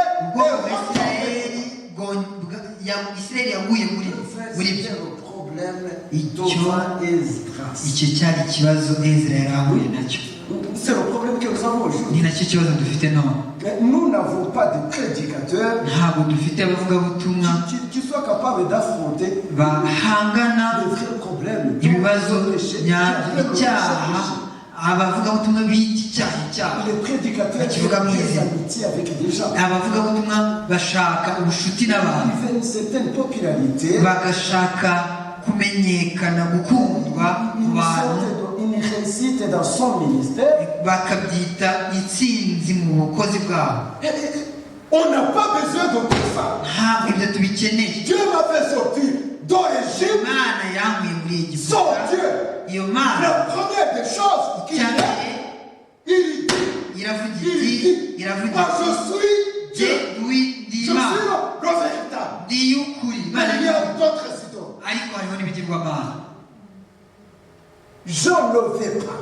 Sinshaka. C'est ce qu'il dit, mes frères. Ce n'est pas moi. nibyo ivuga. Je ne suis pas responsable de tout ça. ntabwo ibi ngibi ari jyewe. Il n'aura point d'autres dieux devant. ntukagire izindi mana mu maso yanjye, imbere yawe. Ton Dieu peut être ton mwene data, ikigirwamana cyawe gishobora kuba akazi kawe gashobora kubera ikigirwamana. umuryango ukakubera ikigirwamana. Nous ne devons pas. Ça, c'est la première des abominations. icyo ni ikizira Les cyawe. abominations. Dieu nous a fait ikizira et Babylone Imana et les abominations babyloniennes. ndetse dukura no kuzira cy'i Babuloni mu itorero ry'Imana. Plus de confusion. nta rwijiji, nta mfuruka mu kibazo. dufite Yoweli igice cya 2 umurongo wa 26. Et quand il y aura restauration, nitumara kugarurirwa il n'y aura plus de confusion. hazabaho umuvurungano ukundi. Nous revenons plus à Babylone. ntabwo dusubira i À Babuloni. Babylone, il y a des dieux. I Babuloni hari Il ibigirwamana, y a la logique. hariyo Il y a des ubwenge. choses tout de même. Dieu n'est pas dans ces choses. Imana ntabwo iba muri ibyo. Il veut sa parole. irashaka ijambo ryayo, Uniquement sa parole. ijambo ryayo Et ryonyine toi, ritavanga. quand il te fait quitter Babylone, noneho wowe yiga ukwiye i Babuloni, tu dois quitter Babylone ukwiriye kuva i et Babuloni laisser et ses propres filles. abakobwa Babylone, ukayireka. Mais il a des filles. Babuloni Ces filles itorero ry'Iroma ifite ariko n'abakobwa. abakobwa bayo ni et bamaraya. dans ces prostituées, muri izo maraya elles ont leurs abominations. nazo zifite Elles ont créé des dieux. ibizira byazo ziremeye. Une idole, c'est un dieu. izo maraya ziremeye ibigirwamana. Quand vous créez ikigirwamana ni Imana yiremewe, yaremwe. que vous le placez devant le peuple, uremye ikigirwamana ukagishyira imbere y'ubwoko, c'est une idole. aba ari ikigirwamana gisengwa, aba ari ikizira. Ce sont ces choses qui chassent le Saint-Esprit. ibyo sur byirukana l'Église. umwuka wera mu itorero. La parole ramène Dieu. ijambo rigarura Imana, Les faux c'était chasse Dieu. ibinyoma bikirukana Imana. Il n'y a pas 4 chemins. nta nzira ndende muri ibyo. On ne doit pas marcher un pied là et ntabwo l'autre là. twagenda dutambikije. Soit c'est vrai, soit c'est wenda se ni ukuri cyangwa se si ukuri. soit c'est de Dieu, soit wenda se c'est cyangwa se bituruka ku Mana cyangwa ntibituruka ku soit c'est le Saint-Esprit, cyangwa bituruka ni umwuka wera soit c'est l'homme.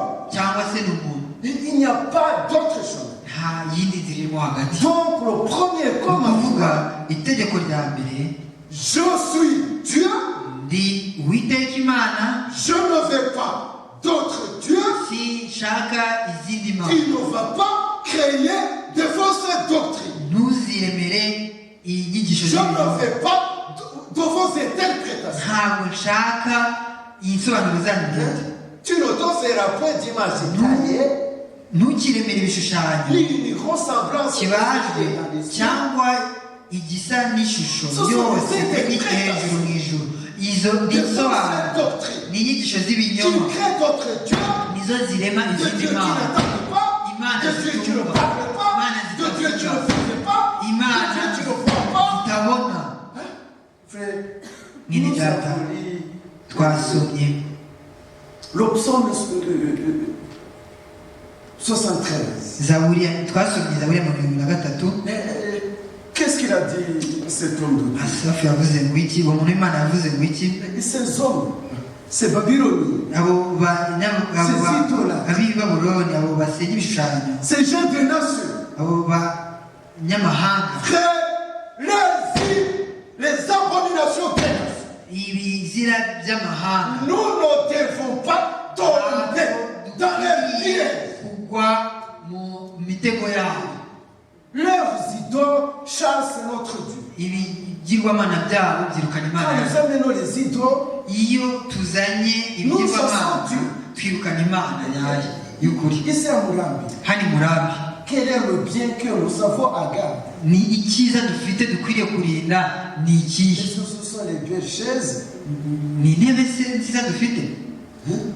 Ce n'est pas ça. Ntabwo ari byo. Est-ce que ce sont nos instruments? Cyangwa se ni ibyuma Est-ce que dukoresha? ce sont des hommes? Cyangwa se ni abagabo Ce dufite? sont ni l'un ni l'autre. Nta na kimwe muri ibyo. Dieu, il vient à toi. Iza kuri wowe. C'est toujours par sa parole. Inyuriye Quand igihe tu cyose la reçois, iyo uryakiriye il vient, il habite avec toi. iraza igaturana nawe ukabana. Il se révèle. Ikaguhishurira. Quand tu entres dans des interprétations iyo humaines, winjiye noneho mu nsobanuro comment bwite les z'abantu, interprétations viennent? mbese insobanuro ziza zite? C'est pas des hommes qui ne sont pas appelés par lui. zizanwa n'abantu batahamagawe Dieu n'Imana. est responsable de Imana ce appel. yishingira gusa imihamagaro yayo n'impano Un zayo. homme comme moi, Umuntu nkanjye, un homme comme toi, umuntu nkawe il n'est pas capable de connaître Dieu. ntabwo ashobora kumenya Imana. Nous étions Twese twari dans twarayobewe les ténèbres, mu mwijima, dans l'ignorance, mu adorant les idoles. mu kutamenya dusenga ibigirwamana. Et tu peux dire, ah, non, c'est vraiment. Ushobora kuvuga ati ngo yambo. Ephésiens chapitre 2. Abefeso igice cya kabiri. Ici, nous pouvons arrêter là. Aho twarekeraho aho twari turi. Nous prenons Ephésiens chapitre 2. Dufate Abefeso igice cya kabiri.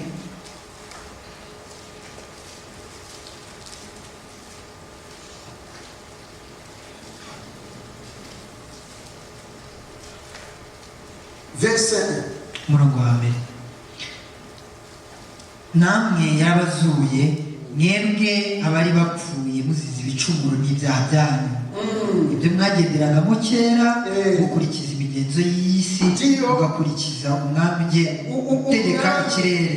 Umwami utegeka ikirere. Les principautés vous tous, nous tous. Nous étions conduits par des faux esprits et faisant des péchés, des iniquités, priant des idoles, suivant des dieux qui ne sont pas des vrais dieux. Ariko Imana mu buntu bwayo butangaje buhebuje cyane iduhindura abazima.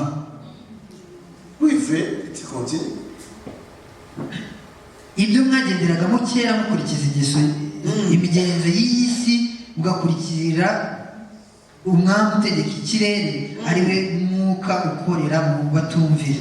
Kandi natwe twese twahoze muri bo dukurikiza ibyo kamere yacu yifuza, tugakora ibyo kamere n'imitima yacu byishakira. Kandi ku bwa kavukire yacu twari abo kugira umujinya kandi nk'abandi bose, comme tous les autres.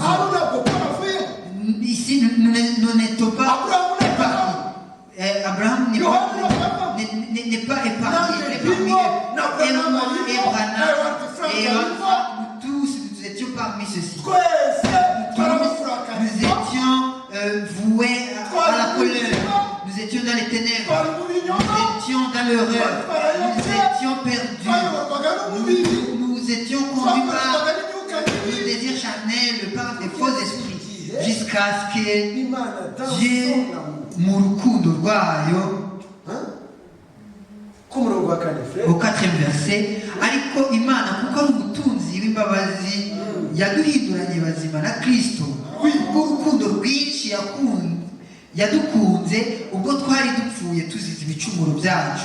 ubuntu nibwo bwabakijije. Amen. Après m'avoir donné sauvé par la grâce, je dois garder cette précieuse cette précieuse chose. Frère, je n'ai pas de mots à expliquer cela. Dieu nous a fait vraiment grâce. Avoir été épargné de cette abomination. Cette première abomination, c'est un aide que beaucoup tombent. Allant dans l'Apocalypse, dans le livre d'Apocalypse, on nous dit alors, voici là où est le problème. Là où le problème est, nous tous étions perdus, nous étions en Babylone, nous étions esclaves du péché, nous croyons en mensonge, nous adorons les idoles. Et il y avait des abominations. Comment Babylone est traitée? Comment est-ce que Dieu traitera Babylone? Comment est-ce que Dieu voit Babylone? Dans Apocalypse 18, elle est tombée. Elle est devenue le siège de tout mauvais esprit. Tous les démons. C'est là que siègent tous les démons. Dieu nous a fait je vais vous montrer quand Jésus est venu. Je vais vous montrer une petite expérience dans les Écritures que vous avez tous lu. Les Écritures nous disent il y avait un homme et il habitait dans les cimetières, c'est là qu'il vivait, et on les décrit. Et on dit que tout le monde qui passait par ses chemins, et il lui déchirait ses vêtements, ses habits. Il frappait les gens. Personne n'est passé par ses chemins. Quand on les prenait, on lui enchaînait et il brisait des chaînes, ses chaînes. Mais fait, il y a eu une âme, il était une brebis égarée. Mouleve et Uko d'Alumese. Marie de Magdalene. Il avait 7 démons. Et on ne dit pas quels sont ces démons. Peut-être que c'était le démon de la prostitution, le démon des... Si tu vois un homme qui peut bouleverser tout le pays, qui a une bouche, quand il parle, il renverse tout le monde à qui il parle. Ce sont des esprits. Les gens ont beaucoup d'esprits. Il a les esprits de mensonge. Il parle de mensonge, il publie des mensonges, et quand vous recherchez l'origine de mensonge, vous ne trouvez pas l'origine. C'est un homme qui a un démon, et les démons de mensonge. Il y a ceux qui ont le démon de la haine. Tout le monde qu'il voit, il met en toi la haine. Tu vois un homme qui ne veut plus t'approcher. Alors, il a trouvé une femme qui a des démons. Ou bien un homme plein de démons, peut-être 10 démons. Et cet homme-là avait une légion de démons. Il sait qu'il faisait par ces démons. C'est écrit dans la Bible. Jésus lui a dit, c'est ainsi que Dieu agit. Dieu ne sauve pas des gens qui sont bons, mais plutôt il sauve ses enfants, ses propres enfants. Et le salut a un grand prix. Un très grand prix. Il a un grand prix. Il est venu vers cet homme. Et la Bible dit, parce qu'il était venu dans l'œuvre. Il était vraiment plein. Et la Bible nous dit il est venu vers cet homme. Le frère Branham dit Jésus, il était un homme de petite taille, un homme de la petite taille. Il a dit un homme de la petite taille, avec de épaules courbées. Peut-être qu'il n'avait pas de gros muscles.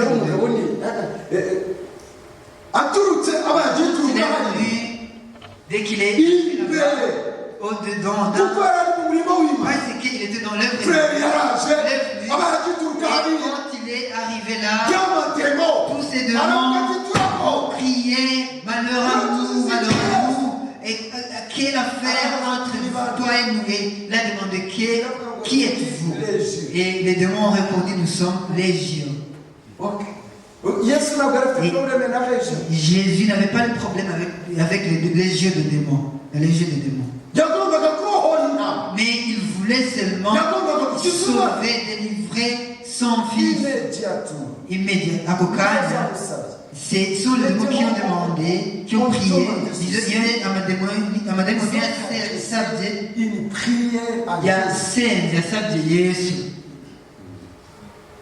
Nous savons. Cet homme que nous avions lié, il n'est pas maintenant, nous devons quitter. Comme tu viens, nous devons quitter. Mais nous te demandons. Non, nous envoie pas dans le désert. Non, nous envoie pas dans l'Hadès. Envoie-nous dans cette pousse. Mes frères, il y avait 2000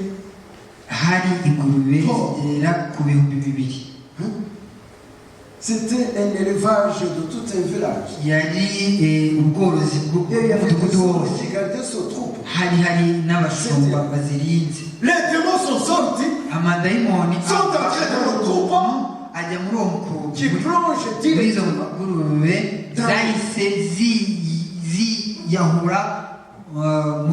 Maintenant, qu'est-ce qui s'est passé? La nouvelle est allée au village. Il y avait des sortes de nouvelles. Il y avait la délivrance de l'homme et il y avait une perte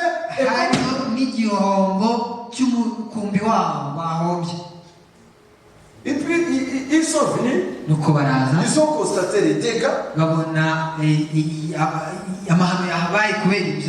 vu l'œuvre qui a été accomplie, qui était dans son bon sens. Et maintenant,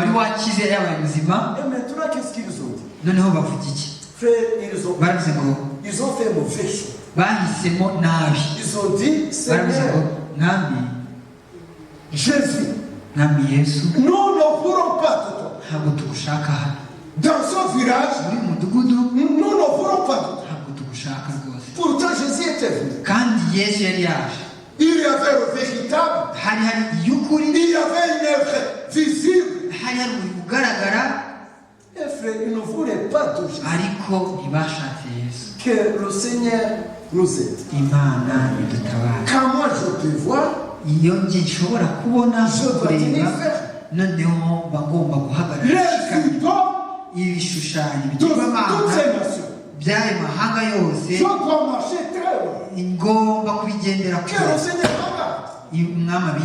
Ça c'est le positionnement des vrais fils. Que Dieu vous aide. Que Dieu vous bénisse. Et que Dieu nous donne un bon position à chacun de vous. Il y a des idoles. Il y a des abominations. Nous le voyons. Cherchons. Restons avec lui. Et Dieu sera avec nous. Que Dieu vous bénisse. Nous prions.